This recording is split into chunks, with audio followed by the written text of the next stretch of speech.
నిన్న మేము సంగారెడ్డి చాముండేశ్వరి టెంపుల్ అటు సైడు టూర్ వెళ్ళాము.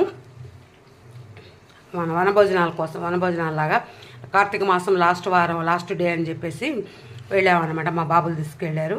అక్కడ మనకు వేలో చక్కగా కుప్పలు పోసి అమ్ముతుంటారండి. శనక్కాయలు, పండుమిరపకాయలు, ఉసిరికాయలు, మరి బఠానీలు, మటరు, మరి చిక్కుడుకాయలు లాంటివి, దోసకాయలు, ఇవన్నీ కూడా చూడండి. ఒక్కొక్క దోసకాయ ఎలా ఉందో చేలో సంగారెడ్డి సైడు చూసారు కదా, ఎంత బాగుంటుందో. తీయగా కొబ్బరి ముక్కల్లానే ఉన్నాయండి.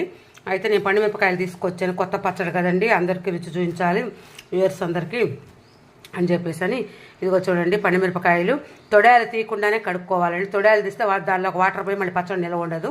అందుకని చెప్పి తొడాలు తీయకుండానే మంచిగా మనము కాయలు కడిగేసి పెట్టేసుకొని, ఇదిగోండి కేజీకి ఈ గ్లాస్ తోటి తలకట్ట గ్లాస్ పోసానండి. ఉప్పు, కల్లుప్పు అనమాట.